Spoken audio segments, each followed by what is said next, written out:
Assalamu alaikum wa rahmatullahi wa barakatuh, en espérant que vous allez bien.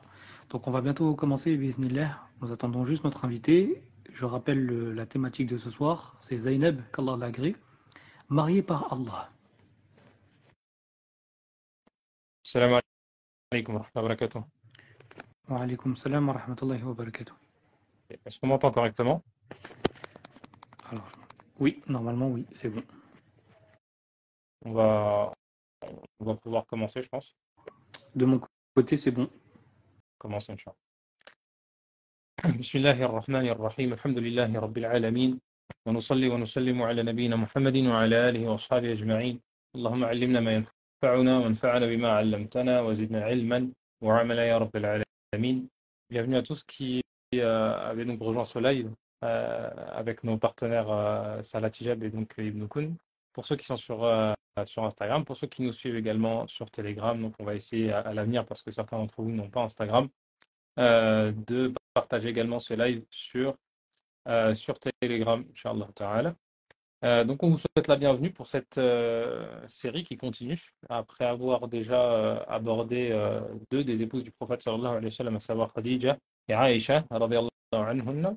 On va aujourd'hui aborder eh bien, une nouvelle personne, un nouveau personnage de l'histoire de l'islam, une mère parmi nos mères, parmi les mères des croyants. Et c'est donc Zaynab bint Jahsh qui sera abordée dans ce troisième live ensemble, donc une série de lives qui est consacrée aux épouses du messager sallallahu alayhi wa sallam. Pour les précédents épisodes, vous les retrouverez sur le compte de Salat Hijab, il me semble, sur les précédents lives. D'accord? Très bien. Sachez qu'à la suite de ce live, on pourra prendre quelques questions pour ceux qui en ont. Donc gardez vos questions pour la fin et vous pourrez les poser à la fin de ce live, Inch'Allah. On essaiera de répondre à certaines d'entre elles. Alors, lorsqu'on parle de Zaynab, et vous avez vu que le titre il est assez spécial, on choisit parfois on choisit un peu les thématiques suivant des thèmes particuliers. On choisit des épouses du prophète sallallahu alayhi wa sallam avec des thèmes particuliers. Pourquoi? Eh bien, parce que chacune d'entre elles a ses spécificités, chacune d'entre elles a des caractéristiques qui lui sont spécifiques ou des événements qui lui sont spécifiques. D'accord? Et concernant Zaynab, on a choisi ce thème, à savoir mariée par Allah. Alors, mariée par Allah, on aurait pu être plus large que ça. Parce que comme on va le voir, Zaynab, qu'Allah l'agrée, est une épouse du prophète sallallahu alayhi wa sallam, et elle est devenue une épouse du prophète sallallahu alayhi wa sallam à la suite d'un événement, à la suite d'une révélation bien spéciale. Et c'est ce qui va caractériser Zaynab, entre autres, c'est que eh bien, plusieurs révélations vont la concerner, plusieurs leçons de notre religion vont la concerner, même plusieurs obligations qu'aujourd'hui on pratique sont liées à Zaynab, comme on va le voir. Alors Zaynab, radiyallahu anha, est née 33 ans avant la hijra. Donc si on fait un petit peu le calcul, et je vous laisse quelques secondes de réflexion, quelle est la différence d'âge entre le prophète sallallahu alayhi wa sallam et Zaynab? Je ne sais pas si Mahdi, tu peux bien vérifier que les commentaires sont actifs sur De mon côté, ils Instagram. sont bien activés. Okay. Alors, quelle est la différence d'âge entre le prophète sallallahu alayhi wa sallam et Zaynab si cette dernière est née 33 ans avant l'émigration? Alors nous, on sait que le prophète sallallahu alayhi wa sallam, il a émigré à Médine alors qu'il avait 53 ans. Et donc, si elle est née 33 ans avant la hijra, elle a donc 20 ans d'écart avec le prophète sallallahu alayhi wa sallam. Elle est la fille donc de Jahsh, c'est Zaynab bin Jahsh, qui était un noble parmi les nobles mécois. Donc c'est une mécoise, hein, elle fera partie des émigrés, des premiers croyants. À savoir que sa mère était la tante paternelle du prophète sallallahu alayhi wa sallam. Donc, si on comprend bien ici l'image, c'est que bien tout simplement sa mère est la cousine du prophète sallallahu alayhi wa sallam. Donc elle a un lien familial avec le prophète sallallahu alayhi wa sallam. Certains historiens relatent qu'elle s'appelait Barra initialement, et que c'est ensuite le prophète sallallahu alayhi wa sallam qui l'a appelée Zaynab. À savoir que, d'après les petites recherches que j'ai pu effectuer à ce sujet-là, Zaynab, c'est le nom d'un arbre en arabe. Un arbre qui a certaines spécificités, c'est un bel arbre avec une odeur agréable. On sait d'ailleurs que le prophète sallallahu alayhi wa sallam a, dans l'histoire de l'islam, dans l'histoire des compagnons, à plusieurs reprises a changé certains noms qui étaient à consonance mauvaise ou qui n'avaient pas forcément une belle consonance. Il leur a donné à ces personnes-là un nouveau nom, un nom qui aura une portée plus belle, hein, comme celle qui s'appelait Asiya, la désobéissante, et le prophète sallallahu alayhi wa sallam la renommera Jamila, la belle. Et c'est donc le prophète sallallahu alayhi wa sallam qui appellera Zaynab par ce nom-là, euh, qui n'était pas son nom initial, d'accord, le nom d'un bel arbre à l'odeur agréable. Zaynab, elle va grandir à la Mecque. Euh, Lorsque la révélation arrive, elle a donc 20 ans. Il est relaté qu'elle s'était spécialisée dans l'artisanat, d'accord? C'était donc une artisante, et particulièrement dans tout ce qui concernait les peaux de bêtes. Vous savez, à l'époque, on égorge les bêtes, et puis les peaux de bêtes, on va les utiliser, d'accord, pour faire des tapis, pour faire certains vêtements, etc. Mais il faut les tanner avant ça, il faut les traiter. Et c'était justement quelque chose qu'elle savait faire, et ensuite, elle pouvait en faire du cuir, etc., qu'elle vendait. Donc, c'était une personne qui était active, une personne qui avait certains talents, même dans les travaux et dans l'artisanat. Elle va être parmi les premières à se convertir à la Mecque. Lorsque l'islam arrive, lorsqu'elle a 20 ans donc, et qu'elle entend parler de cette religion, elle va être parmi les premières à se convertir à l'islam. Et plusieurs hommes vont être amenés à demander sa main. Mais ce qui est intéressant ici, c'est que pour être leur mari, ou en tout cas le mari à Zaynab, eh bien, ces hommes-là, certains d'entre eux n'étaient pas musulmans. Certains d'entre eux étaient musulmans. D'accord? C'était une femme noble, une femme qui était demandée. Et la chose qu'elle va faire, et qui va attirer notre attention ici, c'est qu'elle va aller demander conseil au prophète sallallahu alayhi wa sallam. D'accord? Et ça, c'est une chose donc qui nous montre à quel point sa foi était ancrée dès les premiers temps de l'islam. D'accord? Dès les premiers temps de l'islam, sa foi était ancrée, et donc elle va être amenée à aller demander au prophète sallallahu alayhi wa sallam conseil. Et le prophète sallallahu alayhi wa sallam, il va la conseiller en lui proposant un homme parmi les hommes qui sont connus dans l'histoire de l'islam, qui est Zayd ibn Haritha. Non pas Zayd ibn Thabit, Zayd ibn Haritha, qui est eh bien, le fils adoptif du prophète sallallahu alayhi wa sallam. Vous savez que le prophète sallallahu alayhi wa sallam, eh bien, dans les premiers temps de l'islam, il avait un servant, un esclave qui s'appelait Zayd.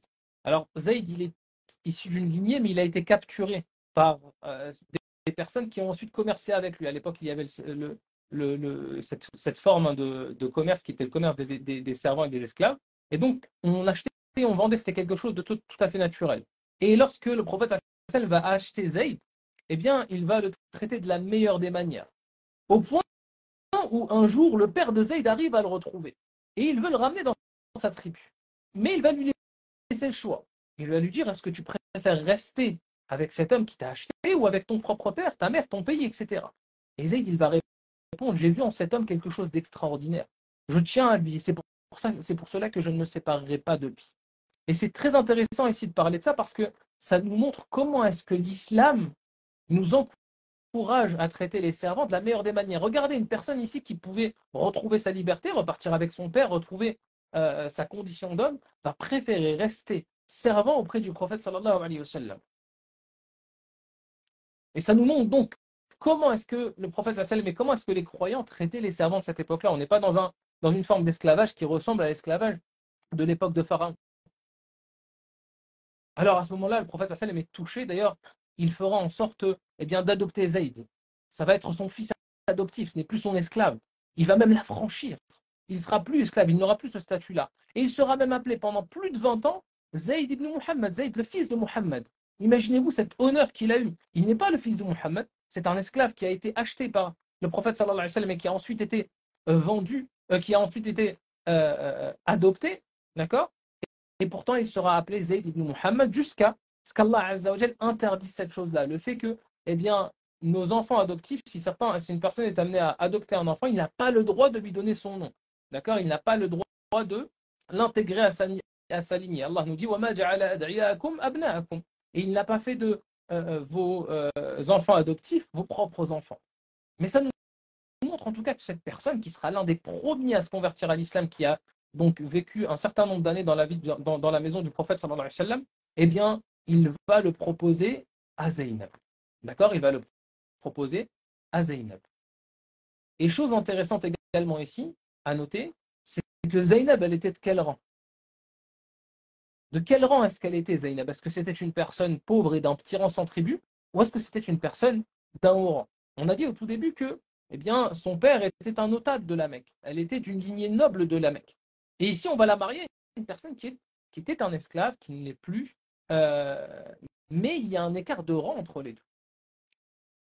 Et c'est d'ailleurs à cette occasion-là, et alors que Zaynab, justement, elle est prise au dépourvu, elle est mariée à une personne à, à qui elle ne s'attendait pas à la base, qu'Allah Azza wa Jal va révéler le verset وَمَا كَانَ لِمُؤْمِنٍ وَلَا مُؤْمِنَةٍ إِذَا قَضَى اللَّهُ وَرَسُولُهُ أَمْرًا أَن يَكُونَ لَهُمُ الْخِيَرَةُ مِنْ أَمْرِهِمْ.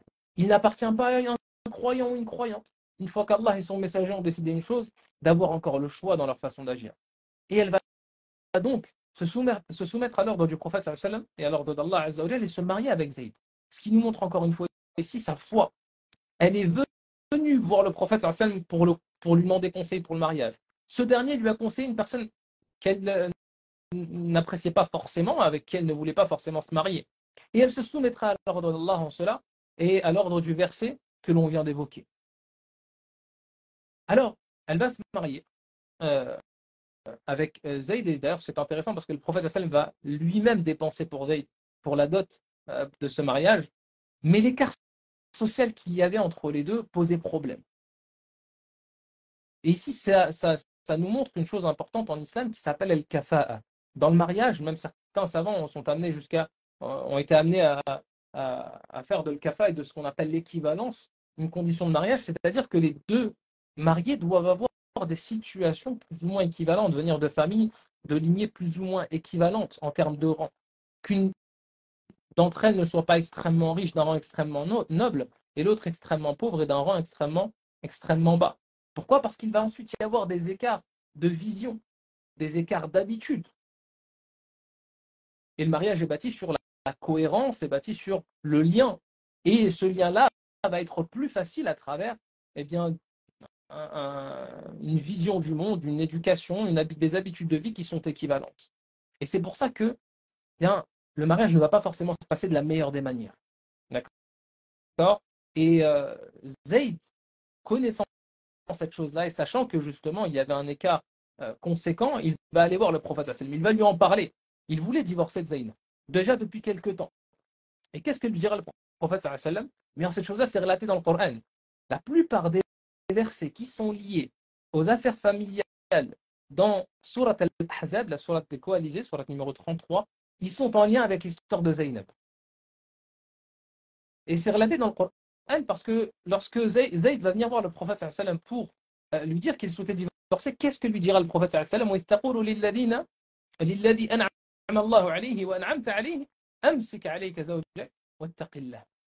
Et quand tu disais à l'un d'entre eux, c'est-à-dire à Zayd, qu'Allah avait comblé de ses bienfaits, tout comme toi tu l'avais comblé de ses bienfaits, au Muhammad, lorsque tu lui disais garde ton épouse et crains Allah. Le prophète sallam, il ne voulait pas qu'il divorce, il appréciait Zaynab et sa piété et le fait qu'elle soit parmi les premières à se convertir à l'islam, et il aimait son ancien fils adoptif, hein, une personne qui était chère à ses yeux. Et il voulait que cette union perdure. Mais Allah en a décidé autrement. Allah en a décidé autrement.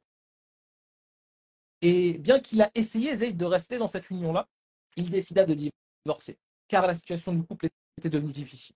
En soi, cela, ce n'était pas grave. D'accord? On voit que la plupart des compagnons, eh bien, ils se sont mariés, ils ont divorcé, il n'y a pas eu forcément de souci à ce niveau-là.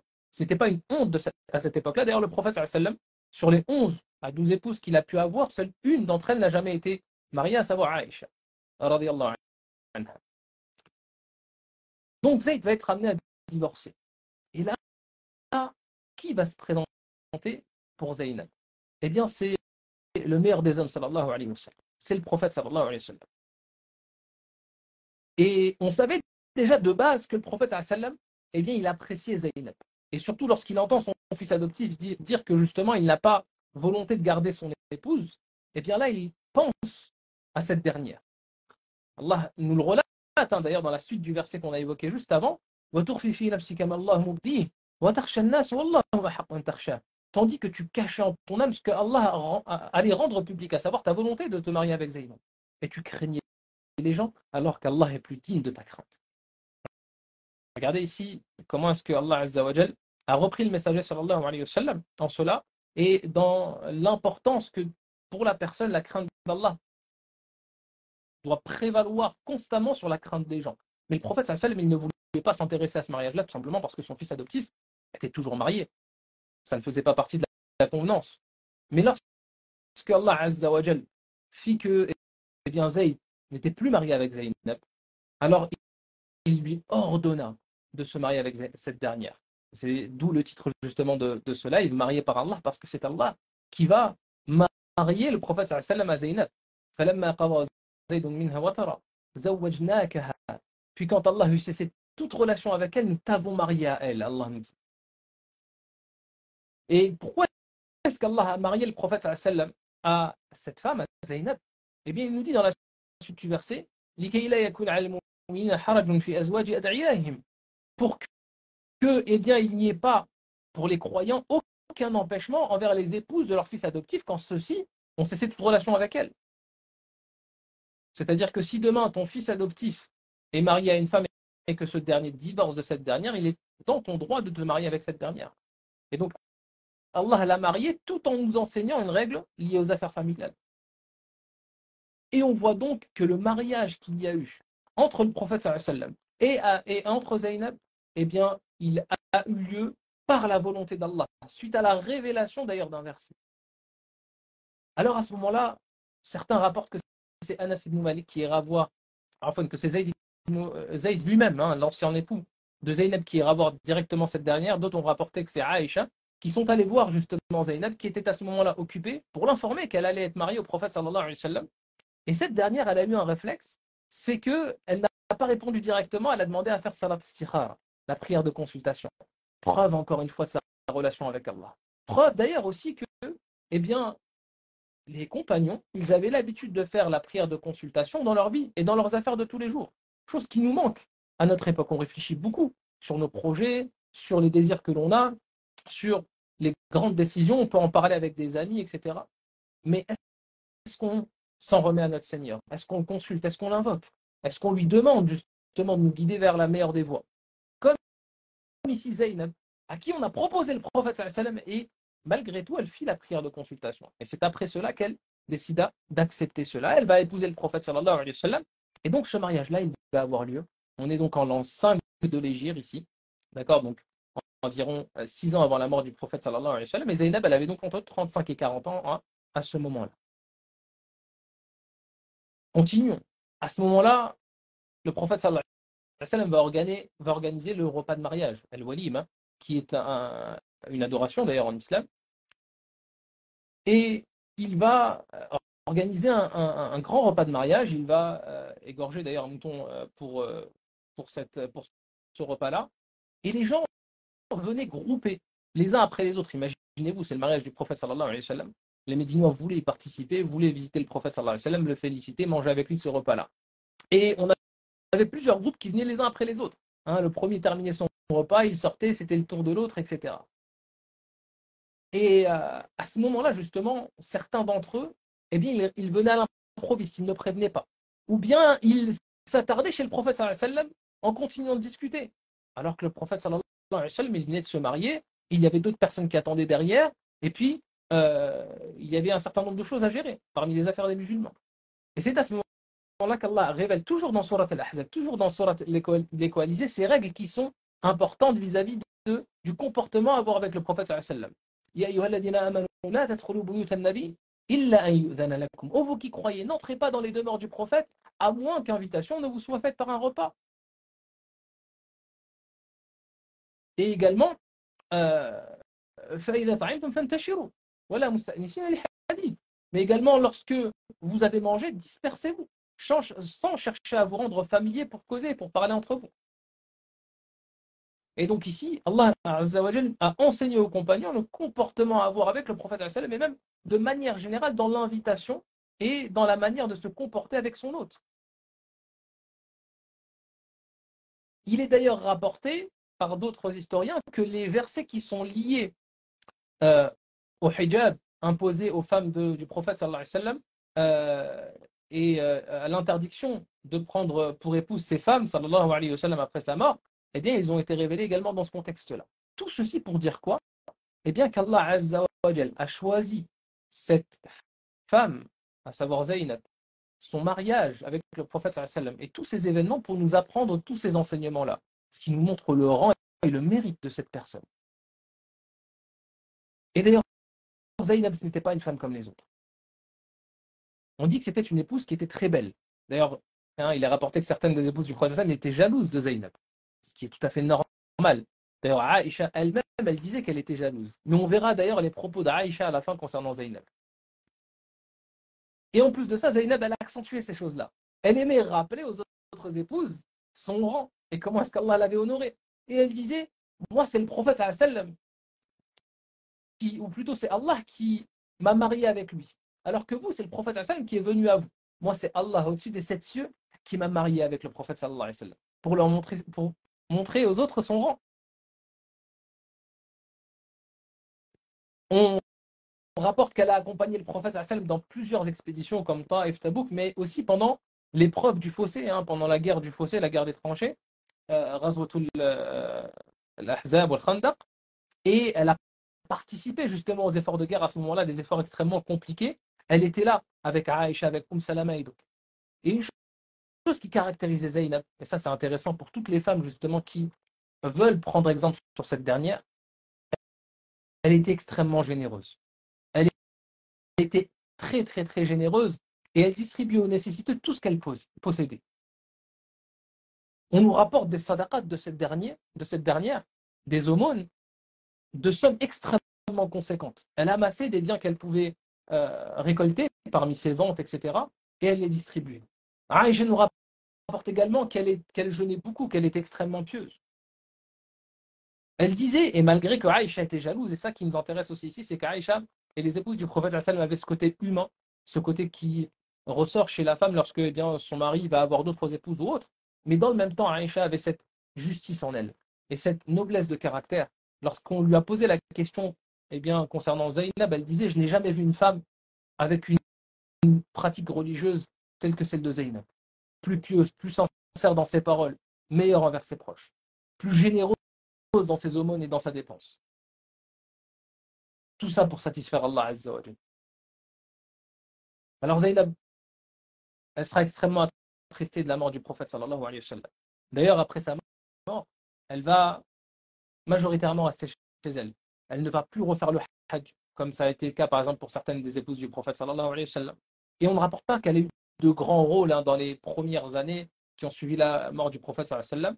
Elle va mourir seulement 10 ans après la mort du prophète sallallahu alayhi wa sallam, à l'âge de 53 ans, sous le califat d'Omar ibn Khattab.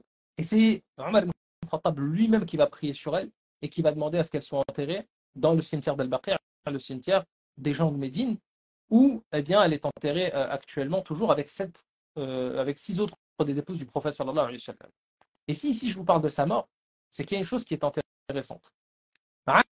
Aïcha, qu'Allah l'agrée, elle nous rapporte une chose. Elle nous dit, écoutez bien, qu'un jour, elles sont allées voir les épouses du prophète sallam sont allées voir le prophète sallam pour lui poser la question.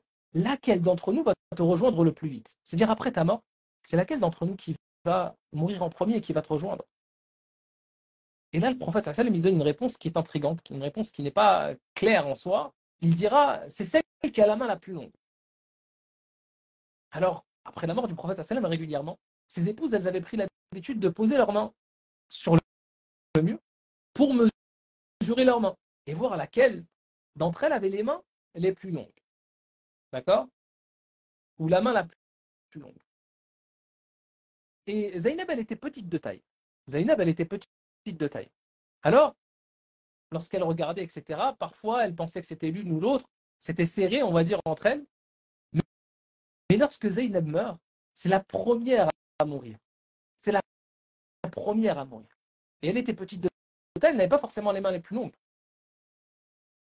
Et là, Aïcha, elle comprend. Elle comprend que ce qui était voulu par la main la plus longue, c'était l'aumône. Celle qui donnait le plus, celle qui était la plus généreuse, celle qui n'était pas attachée à ce bas monde, celle qui ne demandait pas justement de ce bas monde tous ses biens et toute cette luxure. Eh bien, c'est elle qui avait la main la plus longue.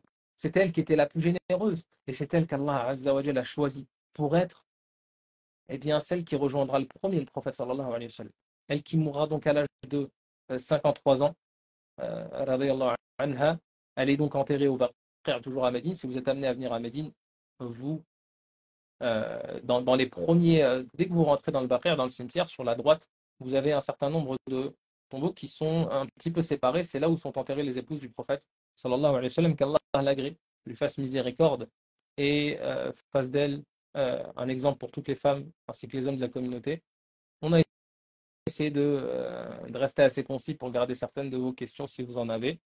Alors, je ne sais pas si Mahdi a des questions. Je vais voir ça tout de suite. Non, pour le moment, non. Donc, on va attendre 2 petites minutes. Bismillah.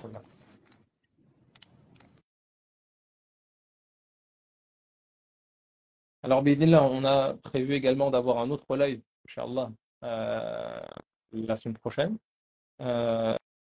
Donc, toujours dans cette lignée, autour de Hafsa, radiallahu anha. Et on essaiera de vous faire une petite surprise la semaine prochaine sur Médine, parce qu'il y a quelque chose de particulier avec Hafsa à Médine, Inch'Allah. Donc, on essaiera pour ceux qui seront sur Instagram, d'avoir une petite vidéo à un endroit particulier, Inch'Allah. On essaiera, Bidnillah. Non, Jawad, il n'y a pas de questions. Alhamdulillah.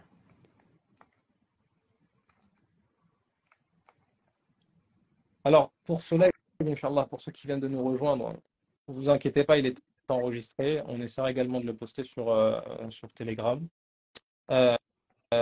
S'il y a des questions qui sont en lien, on vous laisse encore quelques secondes. Sinon, donc, on va se donner rendez-vous la semaine prochaine, Inch'Allah, pour la suite de cette série.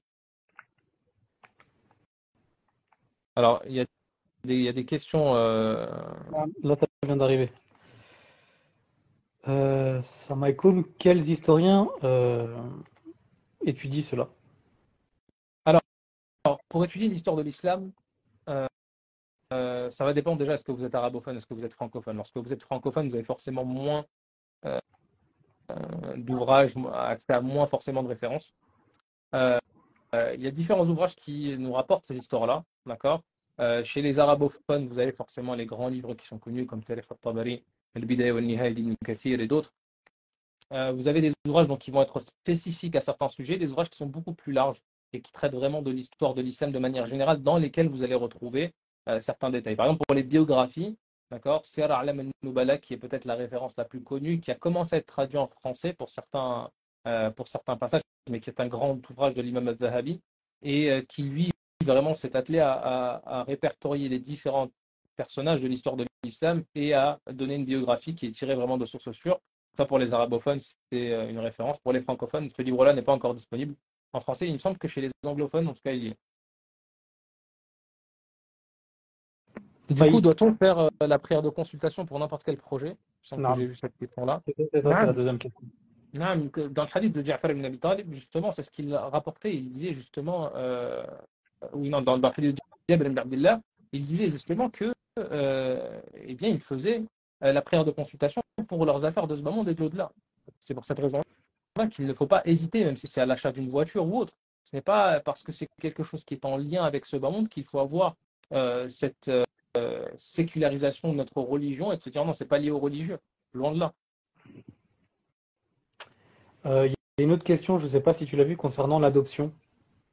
Est-ce que l'adoption ça veut dire que est-ce que l'adoption est interdite si la personne porte le nom de la personne qui n'est pas son père? Il ne faut pas donner à l'enfant un autre nom qui est le nom de celui de son père, tout simplement.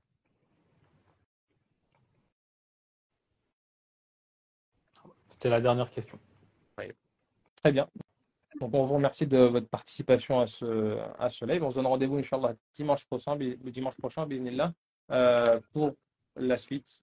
Barakallahu fikum wa jazakumullahu khayra. Subhanaka Allahumma wa bihamdik. Ashhadu an la ilaha illa anta astaghfiruka wa atubu ilayk. Assalamu alaikum wa rahmatullahi wa barakatuh.